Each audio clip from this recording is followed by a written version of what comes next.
முல்லைப்பெரியார் பிரச்சனை இருக்கு. இந்த முல்லைப்பெரியார் பிரச்சனை வந்து நான் நிறைய ஊடகத்துல பார்க்கிறேன், படிக்கிறேன். ஆனா இது எல்லாத்துலயுமே வந்து ஒரு சில பேர் வந்து அங்கவே நேராவே வந்து பார்த்து எல்லாம் எழுதுறாங்க.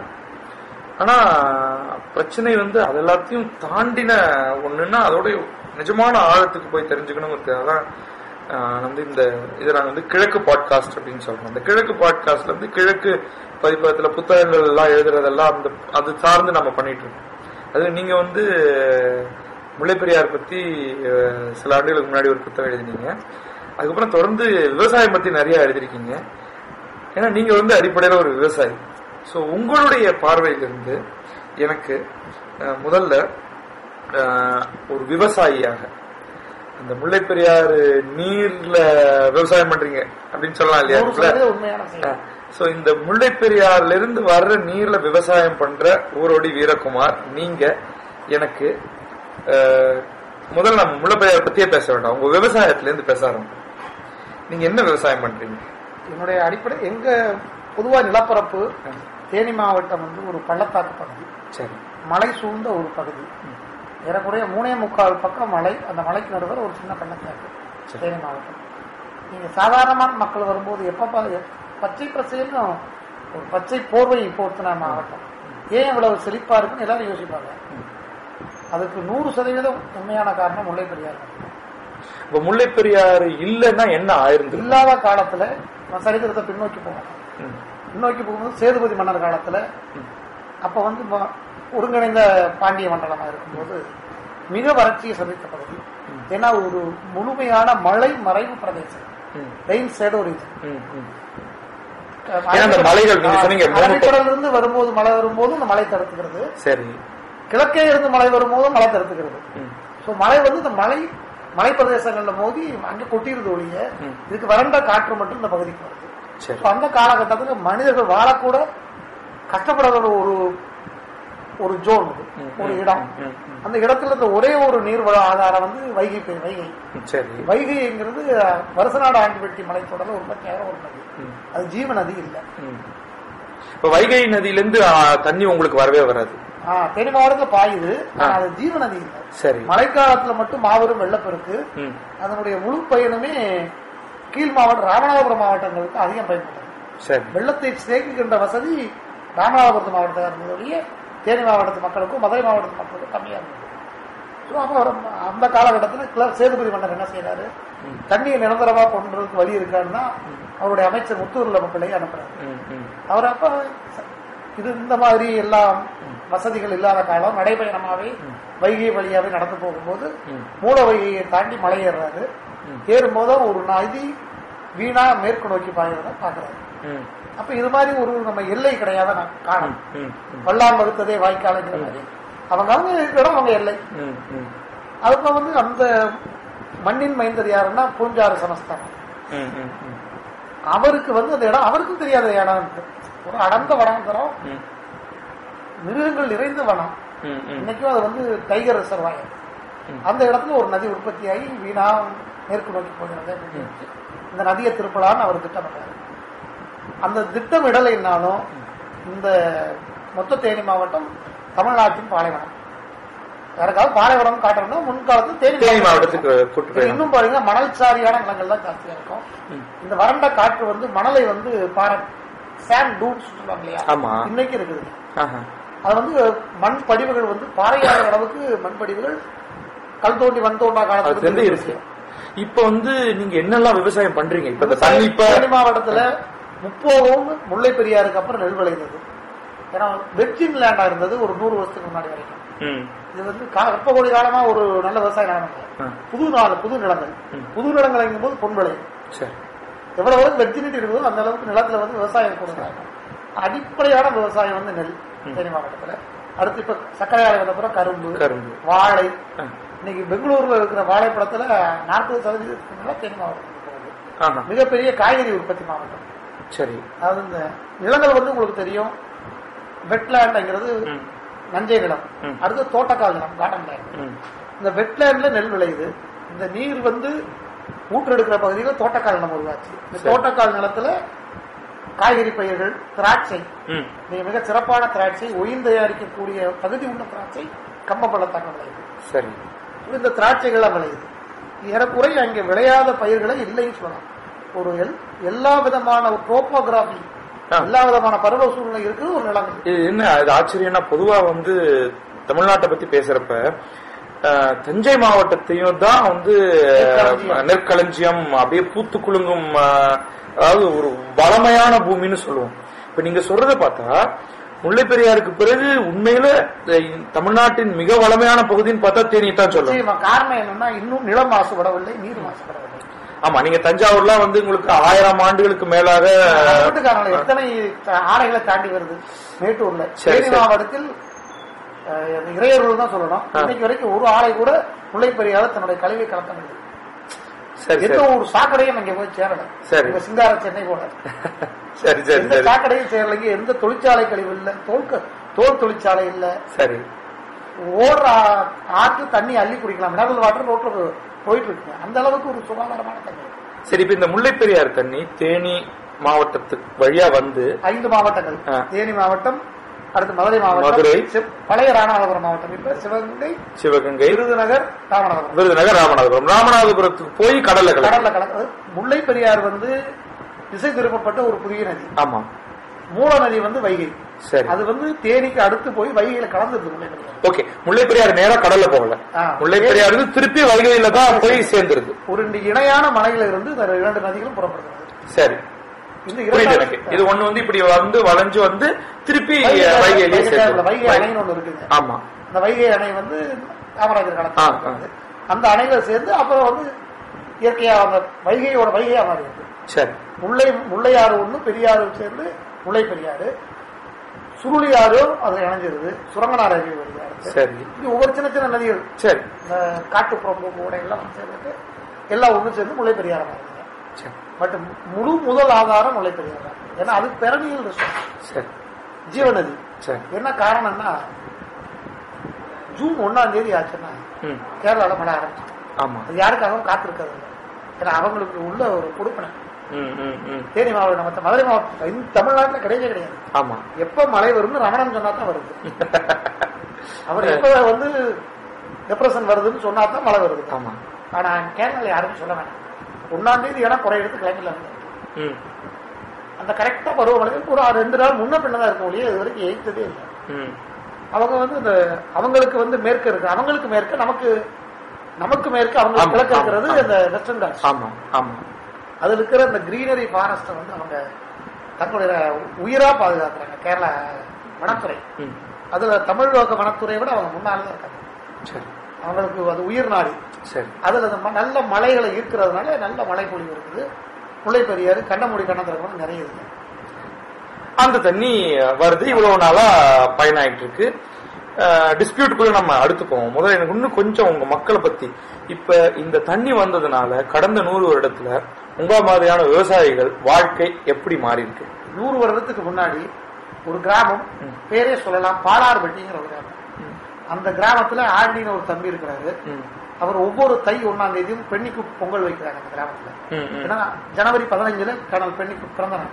சரி, அந்த மொத்த கிராமமும் பெண்ணிக்கு பொங்கல் தான் வைக்கிறாங்க, வழி தை பொங்கல் வைக்கிறது இன்னைக்கு வரைக்கும் நடக்குது.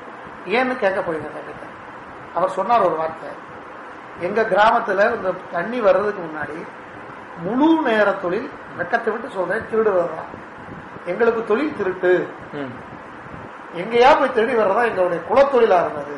சரி, ஆனா இந்த பெரியாறு தண்ணி வந்து எங்களுடைய நிலங்கள் எல்லாம் பண்பட்டு பயன்பட்டு நல்ல 3 போகம் விளையிற தண்ணி இடமா மாறுறப்போ இப்ப அடுத்தவங்க எங்க ஊருக்கு திருடுற அளவுக்கு எங்க பொருளாதாரம் வந்துருச்சு. எல்லாருமே வசதியான விட்டாமனாசம் வாய்ப்பு, மானாவாரி நிலங்கள் எல்லாம் கணம்படி நிலங்களா மாறிடுச்சு, நிலத்தோட மதிப்பு கூடிருச்சு. இந்த ஒரு கிராமம் தான் மொத்த முல்லை பெரியாருக்கு உதாரணமா சொல்றேன். தன்னுடைய சமூக பொருளாதார அந்தஸ்து வளர்ந்ததுக்கு காரணம் அந்த ஒரு தண்ணி. அது ஒரு விவசாயம்ங்கிறது ஒரு ரிஸ்க் பேசிங் பிசினஸ். ஆமா, என்ன வரும், முதல்ல போட்டது வருமா, முதல் அதுக்கப்புறம் தான் லாபம் வருமா. பிரின்சிபல் வர்றதே பெரிய. உங்களுக்கு வந்து இந்தியா முழுக்க இந்த விவசாயத்தை நம்பி இருக்கக்கூடிய பலர் தற்கொலை பண்ணிட்டு இருக்கிற செய்தி தினம் தினம் வந்துட்டு இருக்கு. கடந்த 20 ஆண்டுகள்ல வந்து இந்து பேப்பர்ல சாய்நாத் வந்து ஒரு லிஸ்டா போட்டுக்கிட்டே இருக்காரு. இவ்வளவு பேருங்கிறது வந்து வெறும் 100 பேர் 1000 பேர் இல்ல, லட்சக்கணக்கில் வந்து விவசாயிகள் தற்கொலை பண்ணிட்டு இருக்காங்க அப்படிங்கிற ஒரு தகவலை பார்க்கிறோம். நம்ம ஒட்டுமொத்த வறண்ட பூமியில திருடக்கூடிய மக்கள் இருந்த இடத்த ஒரு மனிதர் பயங்கரமான ஒரு பகீரத பிரயத்தனம் சொல்லுவாங்களே அந்த மாதிரி ஒண்ணு பண்ணி ஒரு மலைக்கு நடுவுல ஒரு அணை ஒன்ன உருவாக்கி தண்ணியை திசை திருப்பி விட்டு சுரங்கம் தோண்டி திசை திருப்பி ஒரு இன்ஜினியரிங் மார்வல். குறிக்கிறேன் வசதிகளே இல்லாத காலகட்டத்தில் எல்லா சயின்டிபிக் எக்யூப்மெண்ட்ஸ் மெக்கானிக்கல் எக்யூப்மெண்ட்ஸ் அபரிமிதமா வளர்ந்துருச்சு. அந்த காலகட்டத்தில் அவர் அந்த இடத்துக்கு நடந்து போறதுக்கு 4 நாள் ஆகும். சரி, அந்த மாதிரி காலகட்டத்தில் செஞ்சிருக்கிறாங்க. அதுவும் அதுல ஒரு முக்கியமான. ஆமா, இப்ப நாம உண்மையில அது வந்து மாநிலம் எல்லாத்தையும் தள்ளிட்டு இத ஒரு நவீன இந்தியாவின் ஒரு போற்றத்தக்க ஒரு அம்சமாக தானே நம்ம எல்லாரும் நினைச்சிருக்கணும். உண்மையில மனித சமுதாயத்தின் இது வந்து ஒரு சுற்றுலா மாதிரி போய் அந்த இடத்த பார்த்து எப்படி இந்த மாதிரியான ஒரு இடத்துல இந்த மாதிரியான ஒரு அணை உருவாக்கப்பட்டிருக்கு, அது எப்படி வந்து ஒரு பகுதியே ஒட்டுமொத்தமாக மாற்றி இருக்கு அப்படின்னு ஒரு போற்றத்தக்க ஒன்னாக இருக்கிறது. இப்ப வந்து உங்களுக்கு இந்த மாதிரியான ஒரு கடுமையான ஒரு இரு மாநிலங்களுக்கு இடையேயான ஒரு போராட்டமாக ஆகி இன்றைக்கு நம்ம மாநிலங்களை விடுவோம், திருப்பி விவசாயிகளுக்கே வருவோம். இப்ப நடந்துட்டு இருக்கக்கூடிய இந்த பிரச்சனையினால விவசாயிகளோட மனநிலை எப்படி இருக்கு? நீங்களே உங்கள இருந்தே ஆரம்பிங்க. என்னைய மட்டும் இல்ல, மொத்த மாவட்டத்துல இதுவரைக்கும் தன்னார்வமான மக்கள் எங்க மாவட்டத்துல மிகவும் குறைவு. உண்மையை சொல்ல போனா நாங்க ரொம்ப சோம்பேறி. எங்க மாவட்டத்து மக்கள் வந்து தன்முனைப்போட எந்த காரியமும் செய்ய மாட்டாங்க.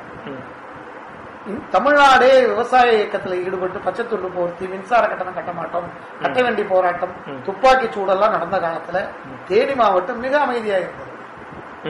யாராவது சண்டை போட்டு வாங்கி கொடுத்தா நம்ம வச்சுக்கலாம்ங்கிற மென்டாலிட்டி, அந்த மனப்பான்மை உள்ள மனிதர்கள். தமிழ்நாடே பால் மறியப்பு போராட்டம் நடத்தி ரோட்ல பாலை கொடுத்த போதும் ஒழுங்கா பால் வித்துட்டு இருந்தான். அவன் ஜெயிச்சு கொடுத்தா நமக்கு சேர்ந்தது தானே. இந்த எண்ணம் வந்து தேனி மாவட்டத்து மக்களுக்கு ஜாஸ்தி சொல்றதுக்கு வெக்கப்படல. தன்முனைப்போட எந்த போராட்டத்துக்கு வரமாட்டாங்க. அரசியல் கட்சி அழைத்தாலும் சரி, தனியார் நிறுவனங்கள் அழைத்தாலும் சரி, எந்த போராட்டத்துக்கு முன்னிற்க மாட்டாங்க. சரி, யாராவது செய்யட்டு நம்ம போயிடலாம்னு ஒரு உள்ள மக்கள். எந்த அரசியல் கட்சி அழைப்புல எந்த ஒரு லீடரும் கிடையாது. மொத்த கிராமத்துக்கு லட்சக்கணக்கான மக்கள். செய்தித்தாள் வர்றதெல்லாம் உண்மையிலே குறைவு. சபரிமலைக்கு போற மக்கள் எல்லாம் தடுத்து கூட்டமா சாரியா எறும்புகள் அணிவரிசை மாதிரி. நான் வந்து தொலைக்காட்சியில பாக்குற சில ஷார்ட்ஸ்லயே பெரும் மக்கள் திரள்ங்கிறது நல்லா தெரியுது. ஆனா பெரும்ங்கிறது நீங்க எண்ணிக்கையில எனக்கு சொல்லுங்க, பெரும்னா என்ன? கடைசியா ஒரு கூட்டத்தில் 1 லட்சம் மக்கள் திரண்டிருக்காங்க. எந்த வாகனமும் கிடையாது. சின்ன சைக்கிள் இருந்து டிவிஎஸ் 50 இருந்து பெரிய மோட்டார் சைக்கிள், காரு, டிராக்டர், சின்ன சின்ன டெம்போ டிராவலர், எந்த வண்டி கிடைச்சா அந்த வண்டியில எல்லாம் ஏறிட்டு அதுக்கு யார் பணம் பண்றாங்க கொடுக்குறாங்க தெரியாது. அவங்க கையில இருக்கிற கொடுக்குறாங்க. அந்த கிராமத்துல ஒண்ணு சேர்றாங்க. எல்லா கிராமம் மொத்த பள்ளத்தாக்களுக்கு அத்தனை கிராமங்களும் ஒண்ணு சேர்றதுக்கு காரணம், முதல் காரணம் சொல்ல போனா அங்க கேரளாவில் இருக்கிற சின்ன சின்ன வன்முறைகள் இங்க பெரிய வதந்தியா வந்து சேரும். ஒரு சின்ன வன்முறை நடந்திருக்கும், ஒருத்தர் ஒரு இயற்கையான விஷயம். எல்லா மனிதர்களும் இந்த பாயிண்ட் நம்ம தனியாவே ஹேண்டில் பண்ணுவோம். அதாவது இந்த வன்முறைங்கிறது வந்து ஒரு மிக வருத்தம் தக்கது, அது தனியா எடுத்துப்போம். வன்முறையே இல்லைன்னே வச்சுப்போம். இன்றைக்கு வந்து மக்களுக்கு தனியார் பயம் என்னன்னா, தண்ணி போயிருச்சுன்னா என்ன ஆகும், மீண்டும் ஒரு பாலைவனமாக எண்ணம் எல்லாருக்கும். அப்ப வந்து ஒரு திகில் ஒண்ணு இருக்கும் இல்லையா? எனக்கு நீங்க அதை பத்தி சொல்லுங்க. வன்முறையை நம்ம அடுத்த வாழ்வாதாரமே நீர், நீரின்றி அமையாத உலகு சொல்லிட்டாரு. விவசாயத்துக்கு முதல் கடவுள் தண்ணீர். தண்ணீர் எல்லாம் விவசாயம் செய்ய இன்னும் கண்டுபிடிக்கல, இன்னும் கண்டுபிடிக்க முடியாது. என்ன ஹைட்ரோபானிக் அக்ரிகல்ச்சர் வந்தாலும் கூட இட் நீட்ஸ் மாய்ஸ்டர். அதுக்கு மாற்று வந்து இல்லை, கிடையாது. அதுல இதுல இன்னொன்னு என்னன்னா, உங்களுக்கு இப்ப வந்து எங்களுக்கு நிலத்தடி நீர் இல்லை, இதுக்கு முன்னாடி இல்லை. இருந்த கொஞ்ச நஞ்சத்தையும் இப்ப எக்ஸ்ப்ளாய்ட் பண்ணிட்டு இருக்காங்க. ஏன்னா எங்களுக்கு ரொம்ப நம்பிக்கை, வேணுங்கிற பணம் எங்க பேங்க்ல இருக்கு, ஏடிஎம்ல போகும்போது எடுத்துக்கலாம் நம்பிக்கை இருக்கு. இதனால நாங்க வந்து இப்ப வரைக்கும் ஒரு தன்னிறை வந்து மக்களா இருக்கோம். என்னோட பணம் இன்னைக்கு கொடுக்க மாட்டாங்க, பேங்க்ல எடுத்தா என்ன பயம் எனக்கு வரும்? வாழ்க்கையில பயம் வந்துடும் இல்லையா? டேம் உடஞ்சு போனா எங்க வாழ்க்கை உடஞ்சு போச்சு.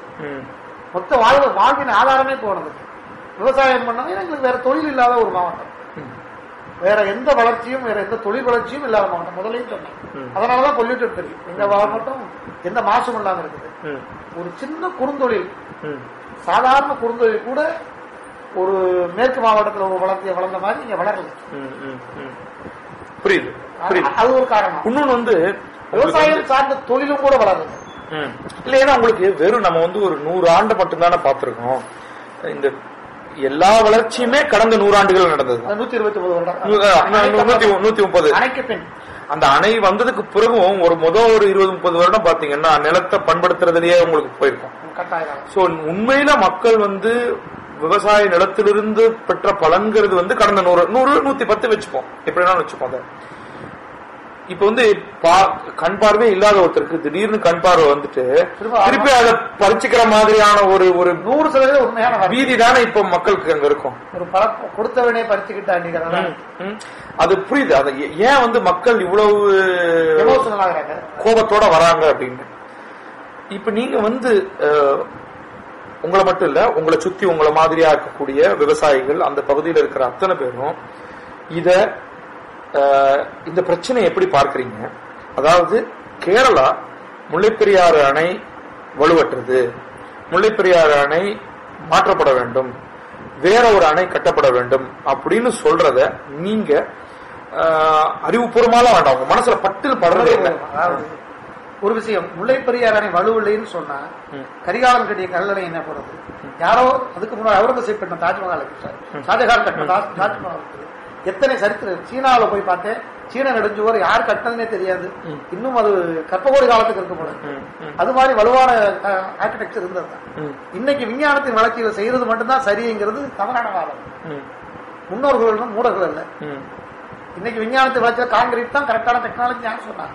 நாளைக்கு அதுக்கு ஒரு மாற்று வந்துடலாம் இல்லையா?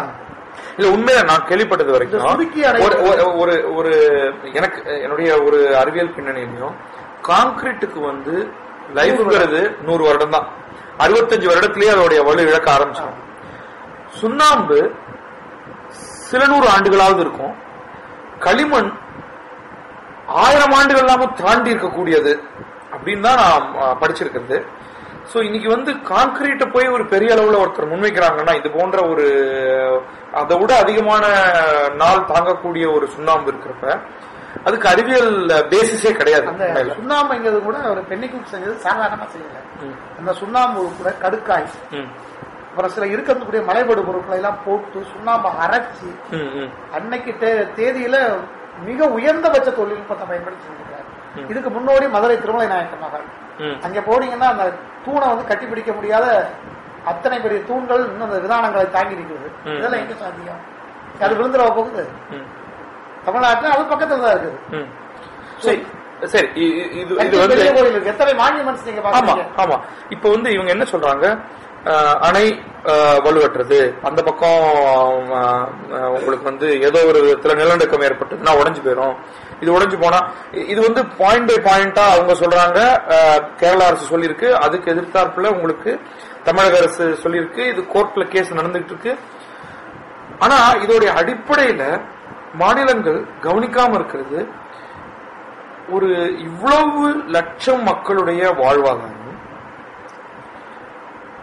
இப்ப நீங்க வந்து நீங்க தமிழக முதல்வராக இருக்கீங்க அல்லது ஒரு தமிழகத்துல ஒரு அதிகார அமைப்புல நீங்க இருக்கீங்கன்னா நீங்க இந்த பிரச்சனை எப்படி அணுகுவீங்க? என்னோட எண்ணம் முதல்ல அவங்க உண்மையான தேவை என்னன்னு யோசிக்கிறேன். எதிராளியுடைய உண்மையான தேவை என்ன? அவர்களுடைய இன்னைக்கு 2 தேவை. உடனடி தேவை அவங்களுக்கு எம்எல்ஏ சீட் ஒரு அரசியல் ரீதியில. 2வது முக்கியமான தேவை மின்சாரம். கேரளா வந்து தமிழ்நாட்டை விட மின்சாரத்துல, ஏன்னா நாங்க வந்து உங்களுக்கு சொல்ல போனா 2 இடத்துல குடியுரிமை பெற்ற மக்கள். எங்களுக்கு தமிழ்நாட்டில் நிலம் இருக்கிற மாதிரி கேரளாவில இருந்து விவசாயம் பண்றோம். எங்களுடைய ஏலப்பகுதியெல்லாம் கேரளாவில தான் இருக்குது. நாங்க அங்கேயும் நீங்க உங்களை தனிப்பட்ட அநேக மக்கள், அங்க இருக்கிற மக்கள் பெரும்பான்மையான மக்கள் கேரளாவிலையும் தமிழ்நாட்டிலையும் விவசாயம் பண்றாங்க. அங்க வந்து 5 வகை நிலம் இருக்கும். குறிஞ்சி நிலம், மலையம் அந்த பகுதியில் ஏலமும் காப்பியும் விளையுது. எல்லாருக்கும் விவசாயம் இருக்குன்னா அவங்களுக்கு அந்த நிலம் இருக்கும். அப்புறம் நஞ்சை இருக்கும், தோட்டக்கால் நிலம் இருக்கும், மானாவாரி நிலம் இருக்கும். இது மாதிரி எல்லா நிலங்களும் இருக்கிறதுனாலதான் தேனி மாவட்டத்தில் பொருளாதாரம் ஏலக்காய் விளையினா தேங்காய் விளைக்கிறோம், தேங்காய் விளையினா நெல் விளைக்கிறோம். ஏதாவது ஒண்ணு விளைஞ்சி இந்த விவசாயிய கடன் காரணம் இல்லாம வச்சிருக்கிறது. புரியுது. அதாவது ஒரு விவசாயம் ஒரே ஒரு விவசாயம் மட்டும் பண்றவருக்கு மோனோகல்ச்சர் அண்ட் மோனோகிராப் பண்றவருக்கு ரிஸ்க் ஜாஸ்தி. நிச்சயமா ஒரு 5-6 வகை பயிர் பண்றாரு. வேற வேற பருவகால சூழ்நிலையில வேற வேற நிலப்பரப்புல இருக்கும்போது அவர் ஏதாவது ஒரு வெட்டி கை கொடுத்து 2-3 வருடங்களாக ஏலக்காய் மிக அபரிமிதமான விலை. 1500 ரூபாய் 2000 ரூபாய் கிலோ வித்துருக்கு. சும்மா இருக்கிற விவசாயிகள் பாக்கெட் நிறைஞ்சு ஓவர் ஃப்ளோ ஆகுது, தண்ணி நிறைஞ்சு மறுகால் போகுது. அது நடந்தது. அந்த பணம் அவருக்கு இன்னும் ஒரு 5-6 வருஷம் தாங்கும். இப்ப ஒரு 2-3 வருஷம் எந்த வருமானம் பாதிப்பு வந்தாலும் அவர் சமாளிக்கிறாங்க. இன்னைக்கு வங்கியில போய் கடன் கேட்ட தேனி மாவட்டம் எந்த வங்கியிலும் ஒன்றும் சொல்ல மாட்டாங்க. இன்னும் சொல்ல போனா ரொம்ப நகைச்சுவையா கூட்டுறவு வங்கியில எந்த பெரிய மிராசினாரும் போய் கையெழுத்து போட மாட்டாங்க. செக்ரட்டரி வீட்டுக்கு லெட்ஜர் வீட்டுக்கு போய் கையெழுத்து போட்டு பணத்தை கொடுத்துட்டு அந்த அளவுக்கு அந்த எப்படி வேணாலும் எடுத்துக்கலாம். அந்த அளவுக்கு நம்பகத்தன்மை உள்ள மக்கள். புரியுது புரியுது புரியுது. அதுக்கு காரணம் அவங்களுக்கு பணத்தை திருப்பி கொடுக்கக்கூடிய தகுதி இருக்கு எல்லாம் நினைக்கிறாங்க. பணத்தையும் திருப்பி கொடுத்துட்டு இருக்காங்க, வருமானமும் வருது. எல்லாத்துக்கும் காரணம் இந்த தண்ணி. இப்ப நீங்க திருப்பி இந்த விஷயத்துக்கு நீங்க சொன்னீங்க உடனடியாக அங்க ஒரு தேர்தல், அது சார்ந்த விஷயம். அதுக்கு பிறகு மின்சாரம். அவங்க மின்சார தேவை காரணம் என்ன சொல்றேன்னா, மிக மிக ஹைரேஞ்ச் அந்த மலைப்பகுதியில போனீங்கன்னா மிக மிக குறைந்த மின் அழுத்தம் தான் கிடைக்குது. அவங்களுக்கு அடிப்படை மின்சார தேவை இன்னும் பூர்த்தி அடையும். சரி, நம்ம முல்லைப்பெரியார் இருந்து மின்சாரம் எடுக்கிறது அவங்களுக்கு உறுத்துது. முல்லைப்பெரியார்ல இருந்து எவ்வளவு மின்சாரம் வருது? 1.5 மெகாவாட்ஸ் எடுக்கிறாங்க. அது தமிழ்நாட்டின் தேவையில, தமிழ்நாட்டின் உற்பத்தியில 1.2% கம்மிதான். என்ன கேட்டா நீங்க அப்படித்தானே சொல்லணும். ஏன்னா தண்ணி தான் நமக்கு வந்து ஜீவாதாரம், அந்த மின்சாரம் ஒண்ணுமே கிடையாது. அப்படிங்கிறப்ப தண்ணியை ஒப்பிடும் போது அந்த மின்சாரம் நமக்கு பற்றாக்குறை இருக்கிறது வாஸ்தவம். அது நம்ம ஏதோ ஒரு விதத்துல ஈடுபட நமக்கு பற்றாக்குறை இருக்கிறதுக்கு காரணம் நம்ம வந்து தொழில் வளர்ச்சியில கேரளா விட பல மடங்கு முன்னேறி இருக்கோம். மின்சார உபயோகிப்பு அவங்களை விட பல மடங்கு முன்னேறி அதிகமா இருக்கு. அதனாலதான் பற்றாக்குறை. ஒருத்தருக்கு 10 ரூபா தேவை இருக்கு, ஒருத்தர் 100 ரூபா தேவை இருக்கு. 100 ரூபா தேவை இருக்கிறவனுக்கு 10 ரூபா குறையும் போது பாதிக்காது. 10 ரூபா தேவை இருக்கிறவனுக்கு 3 ரூபா குறையும் போது பெரிய பாதிப்பு. சதவீத கணக்கு பார்க்கிற விஷயம் இல்லை. அவங்க மக்களுடைய அடிப்படை தேவையை நம்ம அந்த அவங்களுக்கு அந்த ஒரு மின்சார தேவை அவங்களுக்கும் மனப்பூர்வமா புரியுது. அந்த தண்ணியை நம்ம திருப்பி வாங்கிடுறோம். அந்த மாயை ரிச்சுவல் ரியாலிட்டி, ரிச்சுவல் வாட்டர்ங்கிறாங்க. 1 கிலோ அரிசி உற்பத்தி பண்ணா 2000 லிட்டர் தண்ணி தேவை. கேரளாவில் சாப்பிட்ற மொத்த அரிசியும் நம்ம திருப்பி கொடுத்து நம்ம தண்ணியில தான் போகுது. அவங்க ஒரு நாளைக்கு 50 டன் காய்கறிங்கிறது எங்க பகுதியில் இருந்து போகுது. ஒட்டஞ்சத்திர மாவட்டத்தில் இருந்து ஒரு 30 டன் அல்லது 50 டன் வரும். 100 டன் காய்கறி தினசரி. அதுக்கு எவ்வளவு தண்ணி தேவை? சரி, திருப்பி வாங்கிறாங்க. இது வந்து எனக்கு என்னவோ இதுல பிரச்சனை ஏன் வருதுன்னு எனக்கு புரியல. இப்ப நீங்க சொல்றீங்க இவ்வளவு தெளிவா இருக்கு விஷயம். நீங்க தமிழ்நாட்டுடைய அதிகாரத்துல இருந்தீங்கன்னா நேரடியா அவங்கள்ட்ட போய் உங்களுக்கு என்ன வேணும், தேர்தல் உங்க பிரச்சனை, அதை ஏதோ பண்ணிக்க. உனக்கு தேவை மின்சாரம்னா வீண் பிரச்சனை பண்ணாதான் நான் அந்த மின்சாரத்தை கொடுத்துட்டு போயிடுறேன். அது எப்படி கொண்டு வர? அப்கோர்ஸ் மின்சாரத்தை கொடுத்துருந்தாலும் காசுக்கு தான். ஏன்னா அவங்க மின்சாரத்தை உருவாக்குறதுக்கா இருந்தாலும் எக்கச்சக்க செலவு பண்ணி தான் மின்சாரத்தை உருவாக்க போறாங்க. இல்ல அவங்க அதுக்குள்ள வாய்ப்பு வந்து கீழே இடுக்கி அணைகளை எடுத்துக்கிட்டாங்க.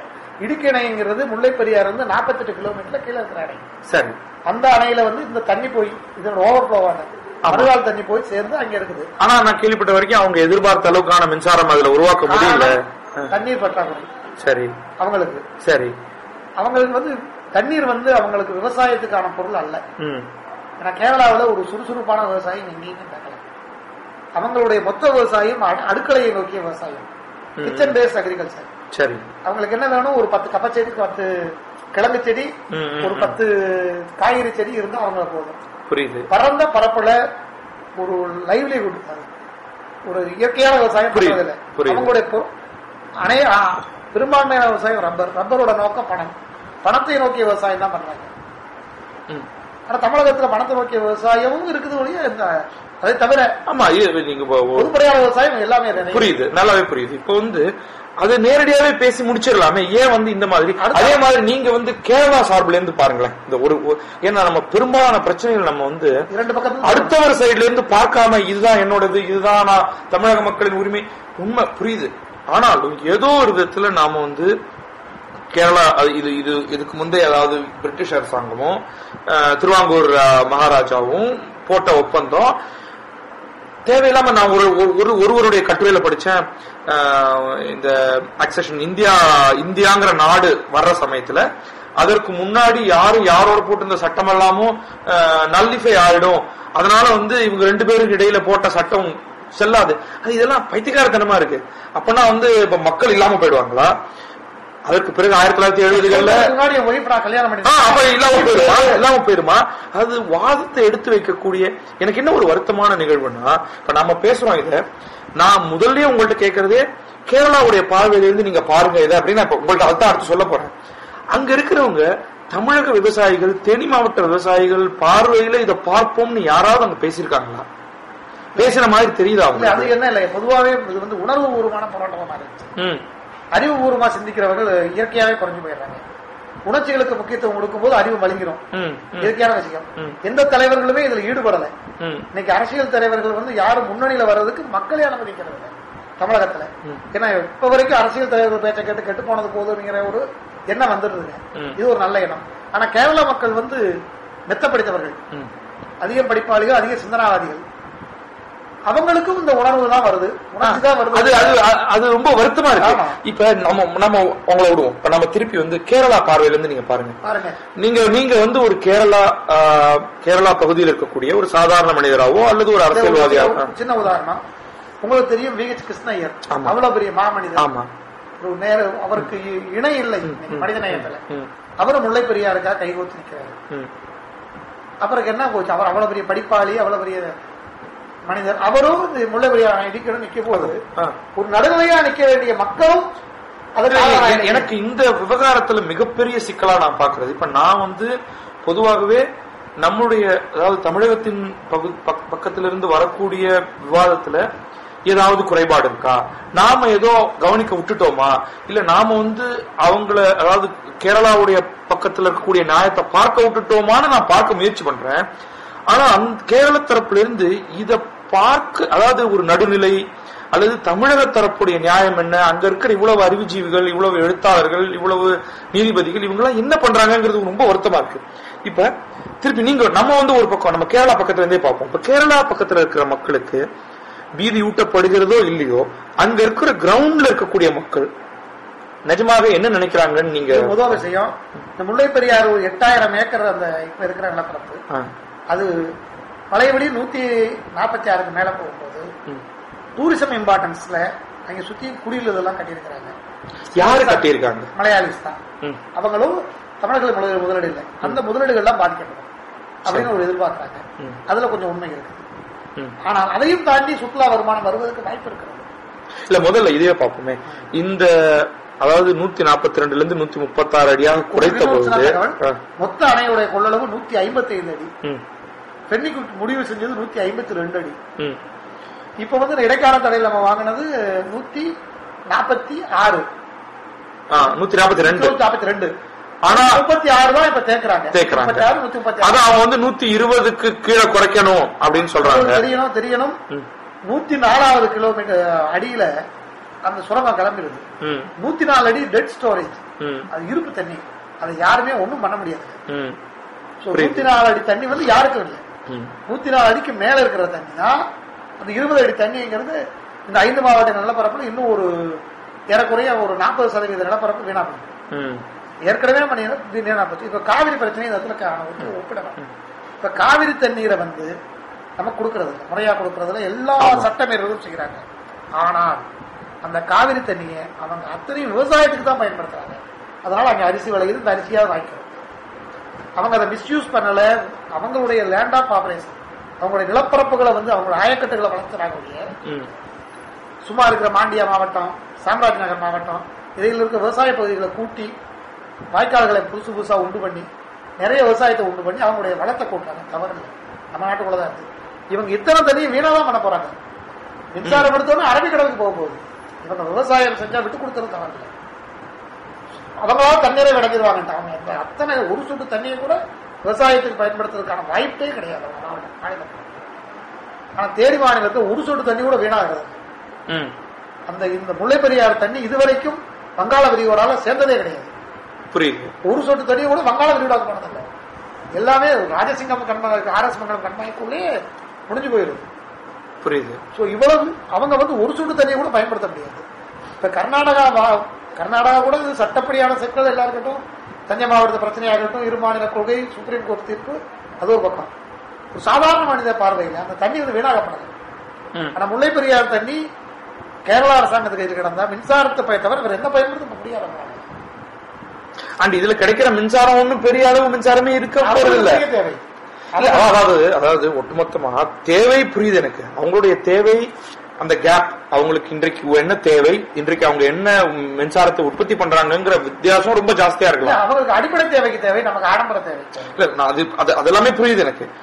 ஆக ஒரு நல்ல ட்ரேட், இதுல கைய வைக்காதீங்க, நான் உங்களுக்கு வேணுங்கிற மின்சாரத்தை ஒரு சரியான நியாயமான விலைக்கு தரேன் அப்படின்னாலே இந்த பிரச்சனை தீர்ந்து போயிடும் அப்படிங்கிற மாதிரி தான் தோணுது. இயற்கையான விஷயம். இப்ப வந்து அவங்களுக்கு எல்லா தேவைகளும் அந்த 13 எல்லைகளை வச்சுதான் அவங்க வாழ்க்கை. ரோடு வழியா உணவுப் பொருள் வரணும், எல்லா பொருளும் ரோடு வழியா வந்தே ஆகணும். அவங்களுடைய உணவு உற்பத்தி எதுவும் இல்லை, காய்கறி உற்பத்தி இல்லை, எந்த அடிப்படை உற்பத்தியும் இல்லை. உங்களுக்கு தெரியும், கோழி, முட்டை, ஆடு, மாடு எதுவுமே அவங்க பண்றது கிடையாது. ஒரு சின்ன துரும்பு கூட இல்லைங்க. வீடு கூட்ட விளக்க பெருக்குமாறுல இருந்து தமிழ்நாடு இருந்து போனாதான் அவங்க பழைக்க முடியும். அது இது இப்படி வந்து ஒரு கேரள மக்கள் இந்த அளவுக்கு சார்பு இருக்கக்கூடிய நேரத்துல இப்படி ஒரு முரட்டுத்தனமாக, இன்ஃபேக்ட் இங்கதான் அந்த முரட்டுத்தனத்துக்கு வரும். தமிழகத்துக்கும் கேரளத்துக்கும் இடையில பெரிய அளவு வன்முறைகள்னு எதுவுமே இதுக்கு முன்னாடி நடந்தது கிடையாது எனக்கு தெரிஞ்ச வரைக்கும். பெரும்பாலான மலையாளிகளுக்கு தமிழர்களுடைய படிப்பின் மேலேயோ அல்லது கலாச்சாரத்தின் மேலேயோ ஏதோ சில கமெண்ட் இருக்கலாம். நான் கேள்விப்பட்டிருக்கேன், பாண்டி அப்படிங்கிற மாதிரி கொஞ்சம் கேலியாக சொல்லுவார்கள்ங்கிற மாதிரி.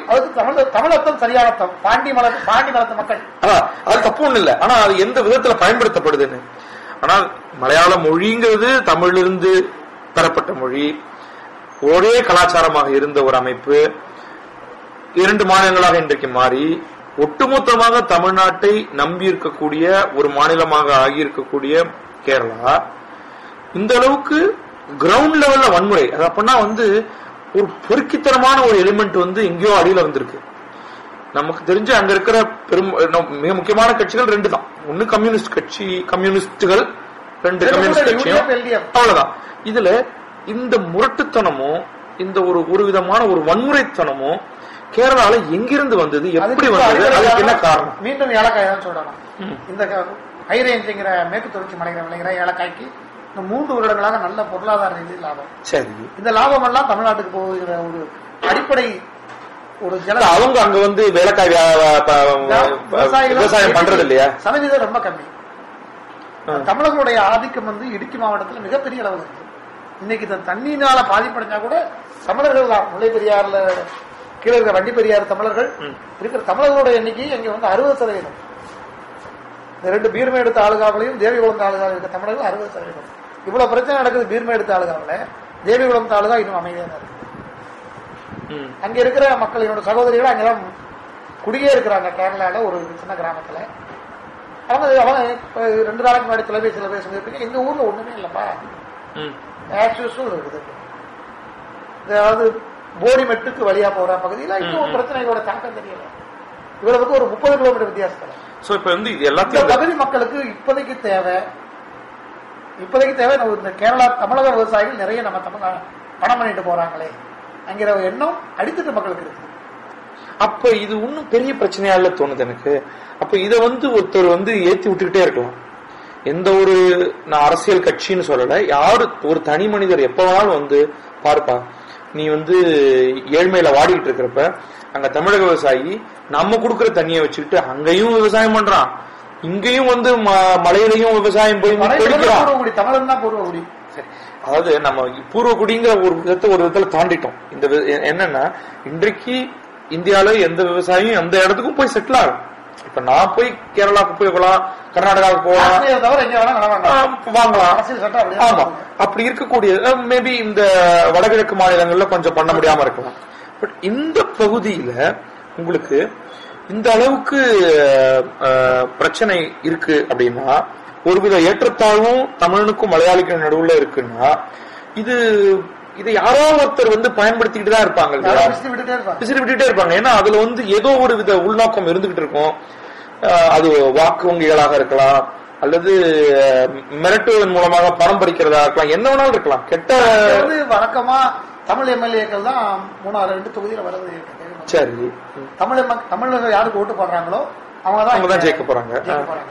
அப்போதான் தமிழர்கள் அனுசரிச்சுதான் அவங்க இருக்கிறாங்க. பொதுவா வந்து தனிப்பட்ட ஒரு மலையாளி மேல யாருக்குமே எந்த தூஷணம் இருக்காது, அவ்வளவு சிநேகபூர்வமா இருப்பாங்க. மலையாளிங்கிறவங்க தமிழக மனிதன் வந்து குழுவா மாறும்போது அவனுடைய எண்ணங்களே மாறுபடுது. அது வந்து ஒரு சமூகவியல் குறைபாடுதான். தனி மனிதனா இருக்கும்போது மிக யோக்கியனா இருப்பான். 2 பேர் கூட சொன்னா கல்லடிக்கிற ஒரு மென்டாலிட்டி வருது. ஏன்னே தெரியல. அது மனித இயற்கை. அதான் எனக்கு என்னன்னா, நம்ம சுப்ரீம் கோர்ட்ல கேஸ் இருக்கு, ஊடகங்கள் வழியா சண்டை போட்டுக்கிறோம், அதெல்லாம் சரி. ஒரு இப்ப வந்து நிறைய பேர் அங்கிருந்து துரத்தப்பட்டு இப்ப தமிழ்நாடு எல்லைக்குள்ள வந்திருக்காங்க, இந்திய அகதிகளா இருக்காங்க. அதே மாதிரி இங்கேயும் தேவையில்லாம ஏதோ கும்பகோணத்துல மலையாளிகள் கடைகள் அடிக்கப்படுது, சென்னையில ஏதோ சொல்றாங்க. அதை நம்ம வந்து எப்படி வேகமாக ஒரு காட்டுமிராண்டி சமுதாயத்தை நோக்கி போயிட்டு இருக்கோங்கிறது வந்து ஒரு ரொம்ப அதிர்ச்சி தரக்கூடியதா இருக்கு. ஆனா இந்த பிரச்சனை தீர்க்கப்பட்டால்தான் திருப்பி அமைதி வரப்போகுது. அப்படி அமைதி வந்தாலும் மனசளவுல 2 பேருக்கும் ஏதோ ஒரு உறுத்தல் இருந்துகிட்டே இருக்க போகுது. இதை எந்த விதத்துல தீர்க்கலாம்னு நீங்க நினைக்கிறீங்க? இதுக்கு முதலே ராஜாஜி ஒரு பதில் சொல்லியிருந்தாரு. மொழிவாரி மாநிலம் பிரிக்கப்பட போகும்போது அந்த தீர்மானம் நிறைவேறும் போது மூதறிஞர் ஒருத்தர் தான் அதை இருக்கிறார். இது தவறான முடிவை நோக்கி போகிறீர்கள் அப்படின்னு. ஒரு மனிதன் ஒரு இளமாவோ குழுவாவோ பிரிக்கப்படக்கூடாது, இந்திய ஐக்கியம் அப்ப உடைபடும் அப்படின்னு பேசினாரு. அப்ப அவரை தூக்கி எறிஞ்சாங்க. அவர் கொஞ்சம் தொலைநோக்கு பார்வையில சொன்னாரோ ஏதோ சொன்னார். என்ன காரணத்துக்கு சொன்னார்? மூதறிஞர் சொன்ன வார்த்தை அது. மொழிவாரி மாநிலம் பிரிக்கப்படக்கூடாது. நீங்க ஒரு ஜியாகிரபிக்கல் பேஸ்ட் புவியியல வாய்ப்புள்ள ஒரு மாநிலத்தை சரி, இல்லைன்னா மெக்கானிக்கலா பிரிங்க, ஸ்கொயர் எடுத்து கோடு போட்டு பிரிங்க. அப்படிதான் அமெரிக்கால பல மாநிலங்கள் பிரிக்கப்பட்டிருக்கு. 100% நேரா கோடு போட்டிருப்பாங்க. முடியாத இடத்துல ஒரு சின்ன வளைவு, ஆமா வளைவு இருக்கும், கடலோரத்துல வளைவு இருக்கும். அது மாதிரி பிரிங்கன்னு அதை ராஜாஜி சொல்லும் போது இந்த மொழிவாரி மாநிலம் தான் பிரிக்கணும், ஆட்சிக்கு ஏற்றதுன்னு பிரிச்சாங்க. உங்களுக்கு தெரியும், மெட்ராஸ் பிரசிடென்சி சென்னை ராஜதானிங்கிறது இன்னைக்கு கேரளாவில் இருக்கிற மலபார் மாவட்டம், ஆந்திராவில் சில பகுதியும் கர்நாடகாவில் சில பகுதியும் சேர்ந்து ஒரு மாபெரும். அன்னைக்கு வந்து கொச்சி தனி சமஸ்தானம், எர்ணாகுளம் தனி சமஸ்தானம், அங்கே ராஜாக்கள் இருக்காங்க. இந்த பகுதி பூஞ்சையாறு சமஸ்தானம். இன்னைக்கு அந்த ராஜா என்னதுன்னு இருக்கிறாரு, அவர் பேச்ச கேட்க ஆள் இல்ல. அவர் ரொம்ப பாவப்பட்ட ராஜா ஆயிட்டார். இல்ல வல்லான் வகுத்ததே வாய்க்கால். அவர் கொஞ்சம் பணம் பலம் இருந்ததுன்னா அந்த மகாராஜாவும் முண்டியடிக்க முடியும். ஆக்சுவலா அது வந்து சரித்திரபூர்வமாவே பூஞ்சையாறு சமஸ்தானத்து இந்த புத்தகத்துல எழுதியிருக்கிறார். இது பூஞ்சையாறு சமஸ்தானம். அவருடைய முன்னோர்கள் எல்லாம் தமிழ் மன்னர்கள். அந்த காலத்துல ஒண்ணும் இல்லை, இப்ப சர்வைவல் ஆஃப் தி ஃபிட்டஸ்ட், யார் பலுவுல கூட அவன் வாழ்ந்தான். இன்னைக்கு என்னோட எல்லையா இருக்கும், தமிழ்நாட்டுல எல்லைக்கல் கூட இங்க ஒண்ணு இருக்குங்க, ஒரு கிராமம், தமிழ்நாட்டின் எல்லைக்கல்.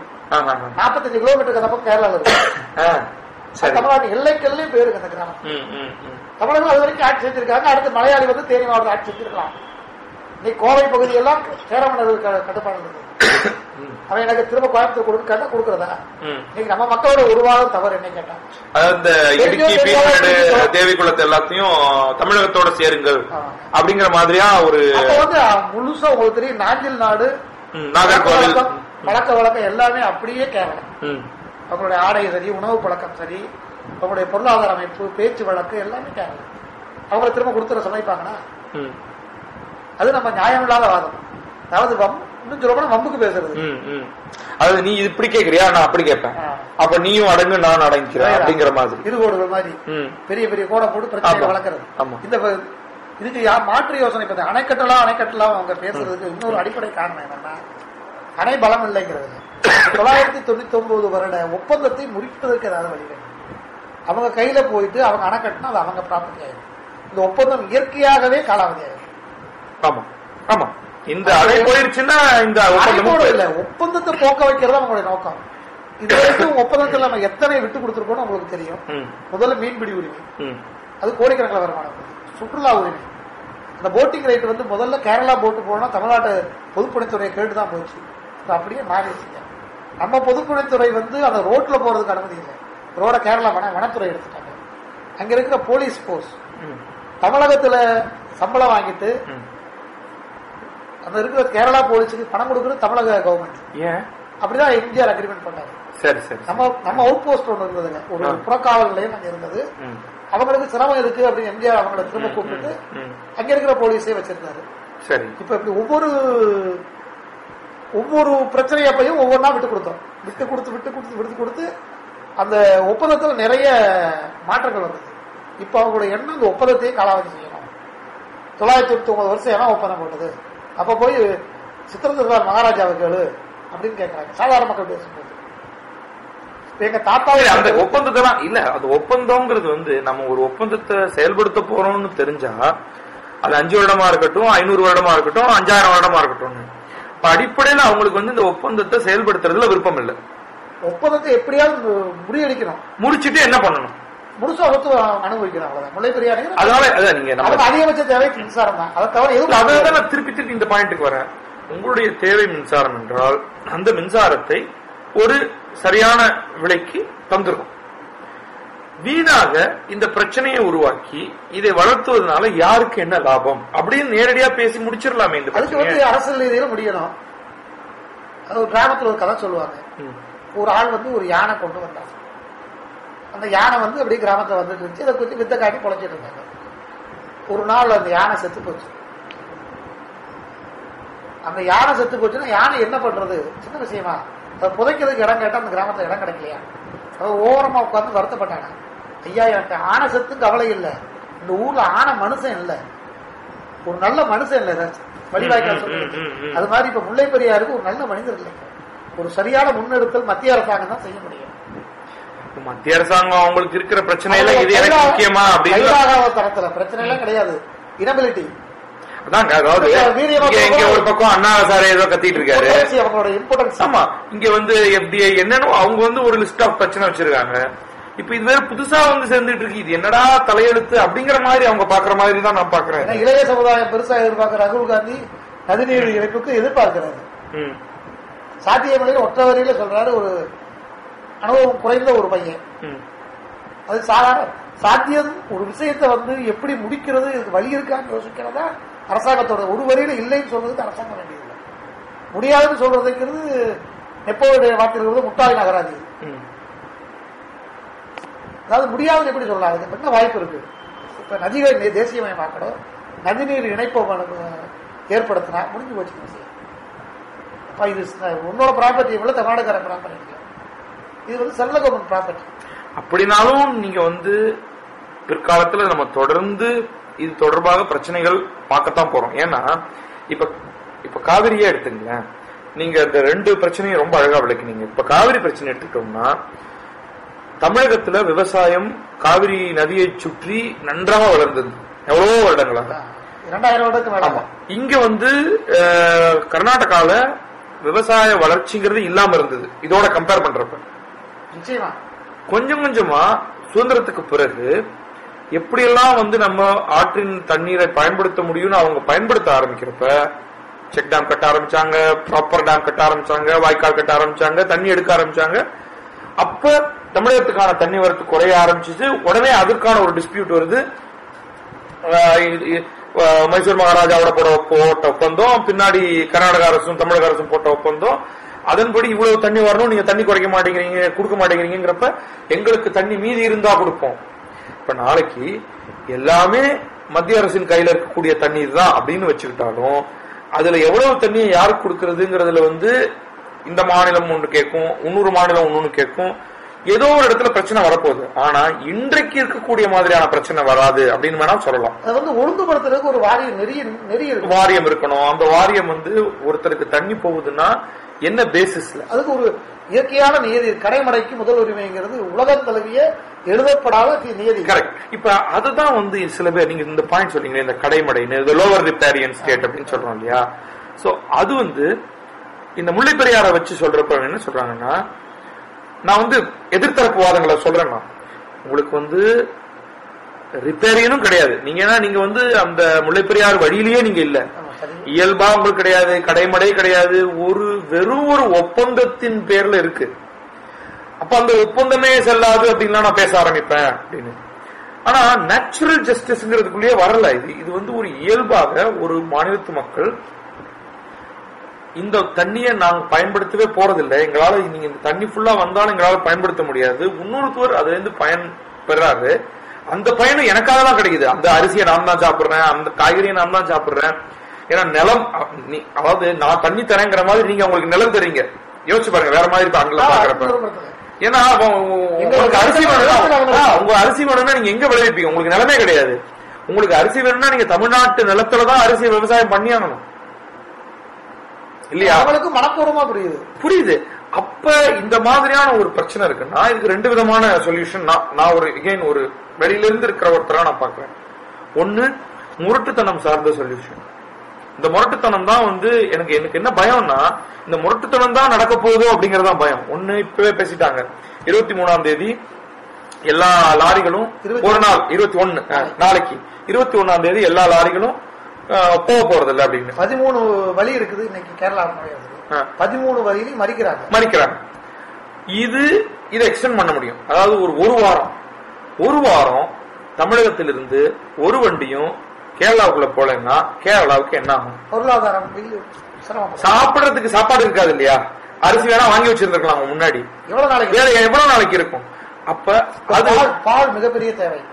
இன்னைக்கு வரைக்கும் மலைநாடுல வந்து மேற்கு தொடர்ச்சி மலையில பவுடர் பால் தான் யூஸ் பண்றாங்க. 14 நாளா வந்து பால் போகல. ஒரு நாளைக்கு தேனி மாவட்டத்தில் இருந்து மட்டும் 50,000 லிட்டர் பால் போகுது. இதே அவங்களுக்கு இங்க மட்டும் இல்ல, கோயம்புத்தூர்ல இருந்துதான் அங்க கம்ப்ளீட்டா பால் போகுது. கோயம்புத்தூர், திண்டுக்கல், மதுரை, தேனி இங்க இருந்துதான் முழுக்க உணவு போகுதுங்கிறப்ப இந்த முரட்டுத்தனமான சொல்யூஷன் ஒன்னும் போக கூடாது. அதே சமயம் இங்க இருக்கிற ஃபார்மர்ஸுடைய பணம் வீணாயிடக்கூடாது. ஏன்னா இவ்வளவும் முதலீடு இல்லையா? இந்த பாலை கொட்டக்கூடாது. இதை வேற ஏதாவது மாநிலத்துக்கு அனுப்பு. அவங்களால ஓவர் நைட் கர்நாடகால இருந்து வேண்டியதெல்லாம் பெற்றுக்கொள்ள முடியுமா? வழி எங்க இருக்கு? ஒரே வழிதான் இருக்கு. அதுல தமிழகம் அடிக்கடி நிறைந்த இந்த குண்டல்பேட் வழி இருக்கிறதுனா தமிழகம் சாம்ராஜ் நகரோட மேற்கு எல்லை. அங்க இருக்கிற மக்கள் அதிகபட்ச மக்கள் தமிழ் பேசும் மக்கள். எனக்கு என்னன்னா, இது வந்து வேலை செய்யக்கூடிய ஒரு வழிமுறை. ஆனா இது ரொம்ப கெட்ட வழிமுறை ஆயிருமோ எனக்கு தோணுது. நிச்சயமா இது வந்து நாளைக்கு எதை வேணா நடக்கும். ஏன்னா தண்ணி விடலைன்னு சொல்றவனுக்கும் நம்ம காய்கறி கொடுக்கறதுக்கு பெரிய வித்தியாசம் இல்லை. ஏன்னா எனக்கு என்ன இன்னொரு பயம்னா, நிஜமாவே அதை நோக்கி நம்ம போயிட்டு இருக்கோம். அப்ப வந்து அவங்களுக்கு கேரளாவுக்கு இது ஒரு கடுமையான அடியா இருக்கும். அவங்களுடைய இந்த சைக்கின்னு சொல்லுவோம் இல்லையா, அவங்களோட உளம் நாம எந்த அளவுக்கு தமிழ்நாட்டை அண்டி இருக்கோம். இன்னைக்கு வந்து அறிவுபூர்வமா அவங்களுக்கு அது தெரியுது. நாளைக்கு அது வயிறு வழியாக அது தெரிய போகுதுங்கிறப்ப அப்ப அவங்க வந்து ஒரு டிஸ்கஷன் டேபிள்ல கூனி குறுகி வந்து உட்கார வேண்டியதா இருக்கு. இல்ல தவறு, 2 வழியில வரல. அது கோபத்தையும் தூண்டிக்கலாம். கோபத்தை தூண்டி என்ன பண்ண முடியும் நீங்க யோசிச்சு பாருங்க. ஒண்ணும் பண்ண முடியாதுங்க வேற விஷயம். ஏன்னா அவங்களுக்கு தெரிஞ்சு போயிருச்சு, இங்க நான் ஒருத்தனை அடிக்கிறப்ப அங்க இன்னொருத்தர் அடி வாங்குவாரு. அவரும் நம்முடைய பிரதர் அங்க இருக்கிறவரு. அப்ப அடி யாரும் நல்லபடியா போக போறது இல்ல. தண்ணி கொடுக்க மாட்டியா, சாப்பாடு கிடைக்காது. இப்படிப்பட்ட ஒரு நிலைக்கு கேரள மக்கள் தங்களை ஏன் ஒரு கார்னர்ல, அதாவது நான் உங்களை கார்னர்ல தள்ளல, நீங்களே உங்களை கார்னர்ல தள்ளிக்கிறீங்க.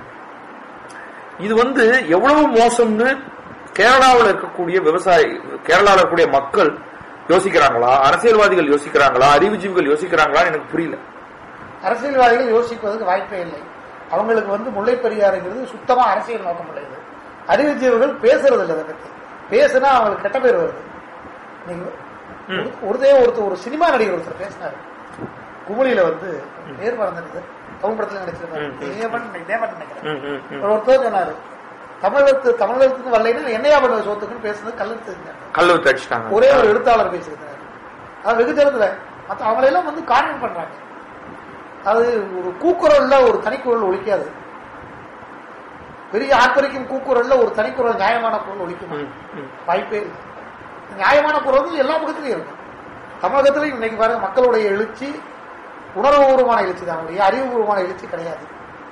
இதை வந்து அரசாங்கம் தான் உட்காந்து பேச முடியும். மத்திய அரசாங்கம் தான் செய்ய முடியும். 2 அரசாங்கத்துக்குடைய உள்ள பிரச்சனை. அதாவது சுப்ரீம் கோர்ட் வந்து தன்னுடைய சட்டத்தை வந்து இன்னும் சட்டத்தை பயன்படுத்த தீர்ப்பு மட்டும் சொன்னா பார்த்தா தீர்ப்பு இம்ப்ளிமெண்டேஷன். ஆமா, இம்ப்ளிமெண்டேஷன் இந்த விதத்துல சுப்ரீம் கோர்ட் ரொம்பவே தவறு இழைத்திருக்கு. ஒரு 142 அடி வரை தண்ணீர் இருக்கலாம்னு சொல்லின ஒரு சட்டத்தை ஒரு கேரள நீதிமன்றத்துடைய தீர்ப்பு,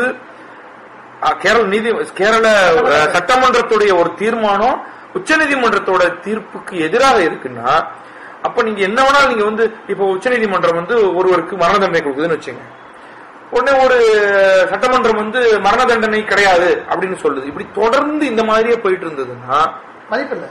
என்ன மதிப்பு இருக்கு? இந்த பெடரலிசம், இந்த ஸ்ட்ரக்சர், இந்த கான்ஸ்டிடியூஷன் எதுக்குமே மதிப்பு இல்லாம போயிடும். நிச்சயமா. சோ இப்ப இவங்க எல்லாரையும் வந்து சம்பந்தப்பட்ட நபர்களை நெருக்கி ஒரு மேஜைக்கு முன்னாடி உட்கார வச்சு பிரச்சனைக்கான ஒரு வழியை ஹேமர் அவுட் பண்றதுக்கான ஒரு பாசிபிலிட்டி ஒரு எங்க இருந்து ஆரம்பிக்க போகுது? மத்திய அரசாங்கம் ஒரே வழி. ஏன்னா அவங்களுக்கு மத்திய அரசாங்கம் அவங்களும் ஓட்டை நோக்கிய அரசாங்கமா இல்லாம மக்களை நோக்கிய அரசாங்கமா இருக்கு. இல்ல அது உங்களுக்கு நம்பிக்கை இருக்கா அப்படி நடக்கும் அப்படின்னு நம்புறீங்களா? இன்னைக்கு அதுக்குள்ள வாய்ப்புகள் இருக்கு. ஒரு ராணுவ மந்திரி ஒரு நல்ல நேர்மையான மனிதர், முன்னாள் முதல்வர், கேரளா முன்னாள் முதல்வர், அவரெல்லாம் தனி மனித வாக்கத்துல இல்லாத நேர்மையான மனிதர். அவரெல்லாம் ஒரு மலையாளிங்கிற மறந்து முன்னெடுத்து சொல்லலாம். நம்ம பொருளாதார நிதியமைச்சரும் சிதம்பரம் நிதியமைச்சர் உள்துறை அமைச்சர் அவரும் முன்னெடுக்கலாம். அவர் ஒரு நாள் பேசின ஸ்டேட்மெண்ட் அடுத்த நாள் வித்யா பண்ற அளவுக்கு தன் தரத்தை கீழே இறங்கிறாரு. இடைத்தேர்தலுக்காக தான் கேரளா அரசாங்கம் செய்துன்னு முதல் நாள் சொல்லிடுறாரு, அடுத்த நாளைக்கு பின் வாங்கிட்டாரு. அவருக்கு அடிப்படையில காங்கிரஸ் அவங்க அரசு எல்லா கட்சி இப்ப கேரளாவில் இல்லாத ரொம்ப மைனாரிட்டி கட்சி பாரதிய ஜனதா. அந்த கட்சியில அறிவுஜீவிகளை ஏன்னா மைனாரிட்டிகள் ஒரு இயற்கையான முடிவு எடுப்பாங்க, நியாயமான முடிவு எடுப்பாங்க. வெகுஜனத்துல இல்லாதவங்க ஒரு புத்திசாலிகளை, அதாவது இதுல எக்ஸ்பர்ட் ஒப்பீனியன் வாங்கலாம், இல்ல இன்டர்நேஷனல் ஒப்பீனியன் கூட வாங்கிட்டு போகலாம். இல்ல அது எதுவுமே வேண்டாம். என்ன கேட்டா இது ஒரு சிம்பிள் ட்ரேட் அக்ரிமெண்ட் தான். எனக்கு நீங்க மின்சாரம் கொடுங்க, உங்களுக்கு கஷ்டம் இருக்கு, எனக்கு அதோட பெரிய கஷ்டம் இருக்கு. நான் மின்சாரம் எனக்கு தேவை, நான் உங்களுக்கு தண்ணியை தரேன், இந்த பிரச்சனையே வேண்டாம், நான் எதிர்காலத்திலேயே நான் பிரச்சனை ஏற்படுத்தல. இது என்னன்னா இன்னைக்கு நம்ம ஏதோ ஒண்ணு தரோம்னா நீங்க சொன்னீங்க இல்லையா, எவ்வளவோ விட்டு கொடுத்திருக்கோம் கேரள அரசாங்கத்துக்கு. மீன்பிடி உரிமை, சுற்றுலா உரிமை 1999 ஒப்பந்தத்துல இருந்த சரத்துக்களை பின்வாங்கி இருக்கும். அப்ப இந்த பக்கம் வாங்கிக்கிட்டே இருக்கிற ஒருத்தருக்கு கேட்டா கொடுக்குறான்டா, இன்னும் கேட்போம் அப்படிங்கிற மாதிரியான எண்ணத்தையும் விளக்கிட்டு சும்மா கேட்டுட்டு இருக்காங்க. இதுக்கு மேல கிடையாது. இதெல்லாம் எந்த விதத்திலையும் மாற்ற முடியாது. நீ வேணும்னா உங்களுடைய மக்கள் கிட்ட ஒரு வாக்கெடுப்பு நடத்திக்கோ, எடுத்துட்டு வா அப்படின்னா ஒரு விதத்துல இது முரட்டுத்தனம்னாலும் எனக்கு என்ன தோணுதுன்னா ஒரு எக்கனாமிக் பிளாக்கேட். பொருள்கள் போகாது, பொருள்களை நாங்க தமிழ்நாட்டுக்குள்ள குறைந்த விலைக்கு ஏதோ பண்ணி வித்துக்கிறோம். அதுக்கு வாய்ப்பு இப்ப ஒட்டகத்திற்கு ஒரு நாள் சமைச்சது ஏறக்குறைய 50 கோடி ரூபாய் வியாபாரம் சமைச்சது. மக்களை பாதிக்க என்ன உடனடியா தமிழக மக்களுக்கு பெரிய லாபம் என்னன்னா, அன்னைக்கு நான் காய்கறி சந்தைக்கு போயிருக்கிறேன், விலை குறைவா கிடைக்கும், அபரிமிதமான குறைவு. என்னோட சகோதரி எனக்கு 200 ரூபாய்க்கு தக்காளி கேரளால வாங்குறாங்க, நான் வெறும் 6 ரூபாய்க்கு வாங்கிட்டு வரேன். அவன் சொல்றான், சார் பீன்ஸ் எல்லாம் நிறைய சேர்த்து வாங்கிப்பாங்க சார், காய்கறிக்கார சொல்றான். அதாவது உண்மையிலே போட்டியாளர் குறைஞ்சனால வெகுஜன மக்களுக்கு கம்மியா கிடைக்குது. ஆமா, பால் உடனடியா எங்கேயுமே கெட்டு போகல. உடனடியா நம்ம லோக்கல் பாலெல்லாம் பிரிசர்வ் பண்றதுக்கு நிறைய வழி இருக்கு இல்லையா? அதை நெய்யாக்கிட்டு போயிருங்க. இல்லையா, நிறைய பைட் ப்ராடக்ட்ஸ் பண்ணி நிறைய பண்ணிட்டு இருக்காங்க. உடனடியா தமிழகத்திற்கு ஆரோக்கியப்பட நிறுவனம் அதை வாங்கிடுறாங்க. இப்ப அதான் கேட்டா அது தமிழகா, ஆந்திரா, கர்நாடகா, கேரளாங்கிறதால விஷயம். அவனும் நம்மள மாதிரி சக மனிதன். எல்லாம் நம்ம மனிதன் கொஞ்ச நாள் ஒரு 60 வருஷம் உயிரோடு இருக்கிறதுக்காக படைக்கப்பட்டோம். இதுக்குள்ள இந்த போராட்டம் முட்டி போது என்னத்த வாடி கட்டிட்டு போறான்னு தெரியல. பாருங்க, மலையாளி இல்லாத இடமே இல்லை, தமிழகம் போகாத இடமும் இந்த உலகத்துல இல்லை. இல்ல இப்படி பார்த்த எல்லா மாநிலத்துக்காரனும் எல்லா இடத்துலயும் இருக்கதான் செய்யணும். நேற்று வரைக்கும் எங்க கிராமம் சின்ன கிராமம், எங்க கிராமத்துக்கு கூட்டு குடிநீர் திட்டம்னு ஒண்ணு எம்ஜிஆர் காலத்துல வந்தது. அதுக்கு முன்னாடி உப்பு தண்ணியை குடிச்சுட்டு, உப்பு தண்ணினா ஒரு எவ்வளவு பெரிய அரிசி போட்டீங்கன்னாலும் மஞ்சள் கலர்ல சோறு வரும். ஆனா இப்ப எம்ஜிஆர் காலத்துல ஒரு சின்ன போராட்டத்துக்கு அப்புறம் ஒரே நாள் உத்தரவு போட்டாரு, முல்லை பெரியாறு இந்த மொத்த கிராமத்துக்கு கூட்டு குடிநீர் திட்டம் போட்டு 2 நைட்ல பைப் லைன் பயிற்சி தண்ணி கொண்டு கொடுத்துருக்காங்க. மந்திர வித்தை. அதாவது ஒரு அரசியல் தலைவருக்கு சரியோ தவிர ஒரு ஆளுமை திறன் வேணும், ஒரு கரிஸ்மாட்டிக் தன்மை வேணும், ஒரு தலைவருக்குள்ள பண்பு முக்கியமான பண்பு. இன்னைக்கு கேரளால ஒரு ரொம்ப சௌஜன்ய நிலையில் இருப்பாங்க அரசியல்வாதிகள் மக்களும். அது என்ன கேட்டா தவறு கூட சொல்லுவாங்க. தலைவனைங்கிறது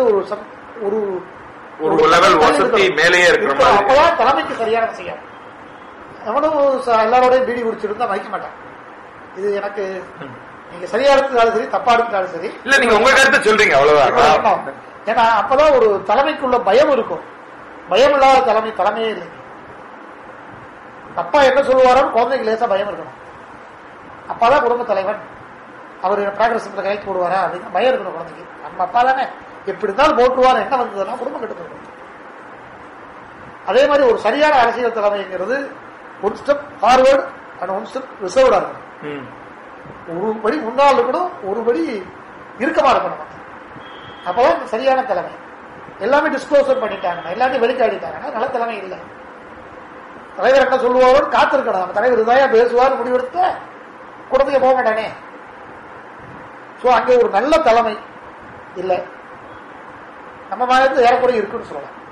இப்ப இருக்கிற 2 அரசியல் கட்சி தலைவர்களுமே கரிஸ்மா உள்ள தலைவர்கள், ஆண்டவரும் சரி ஆளுவரும் சரி.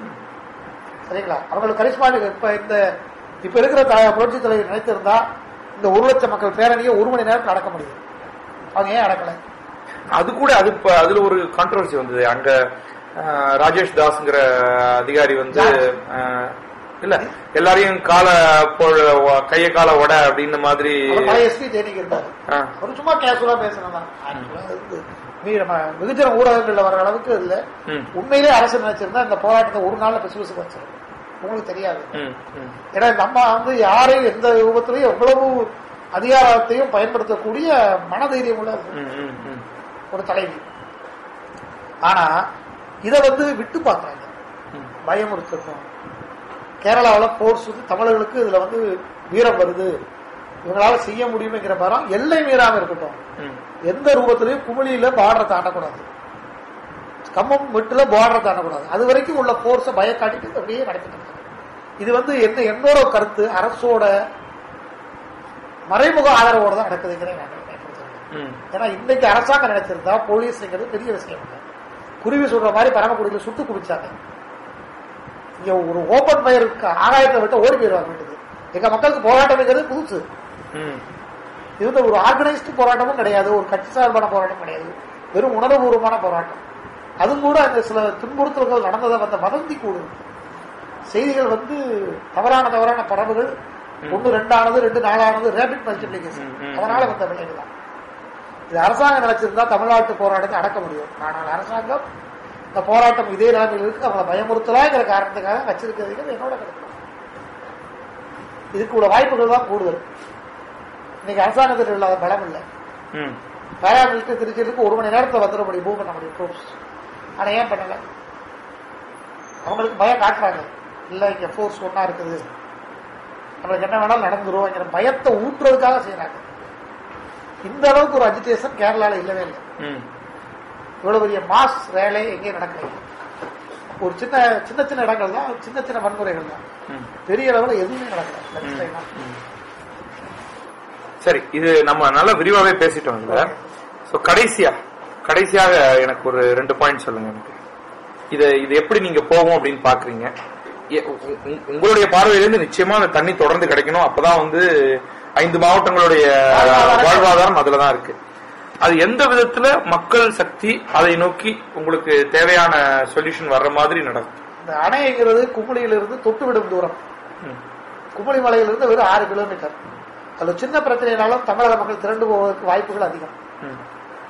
அணையில வந்து நினைக்கிற மாதிரி கட்டுறதே எவ்வளவு கஷ்டப்பட்டு கட்டுறாங்க, இடிக்கிறதுங்கிறது ஒரு சாதாரண விஷயம் இல்லை. ஒரு அரசியல் தலைவர் பேசினா 1500 கிலோ வெடிமருந்து பறிக்க இருக்கிறாங்க. பார்த்துட்டு வந்தாரா இல்லைன்னு தெரியாதுங்க. அதுக்கெல்லாம் சாத்தியக்கூறு இல்லை. இது வெறும் மிரட்டல்கள், பரஸ்பர மிரட்டல். இது அவங்க மிரட்டல், இது நம்ம மிரட்டல். இதுக்கு இயற்கையிலே காலம் பதில் சொல்லும். அதாவது இந்த வயிறு பசிக்க அவங்க திரும்பிடுவாங்க. இவனு எவ்வளவு நாளும் தம் கடிப்பாமா, எவ்வளவு நாள் தான் அந்த கோபமா இருக்கிற மாதிரி நடிக்கிறது. கோபம் இயற்கையா மனுஷனுக்கு காலம் வந்து குறைச்சிடும். எவ்வளவு பெரிய கோபதாரியும் கூட 1 நாள் 2 நாள் கூட தன்பட்டுவான் மனுஷன். இயற்கையா குறைஞ்சிடும். சகஜமாவே மித விரைவில் வரும். என்னோட எண்ணம் அது. பலபடி அடுத்த எலெக்ஷன் தான் சண்டை வரும். அடுத்த எலெக்ஷன் தான் சண்டை வரும், தீர்ப்பு சண்டை வரும். ஓட்டுக்காக, இன்னும் சொல்ல போனா ஓட்டுக்கான மக்கள், அதுதான் ஓட்டுக்கான அரசியல்வாதிகள் மக்களை பாராட்டுகிறார்கள். ஆனா நல்ல விதத்துல இந்த இதுக்கான ஒரு முடிவு சீக்கிரம் வந்துடும் அப்படின்னு இயற்கையா வந்துடும். நன்றி, ரொம்ப நன்றி வீரகுமார்.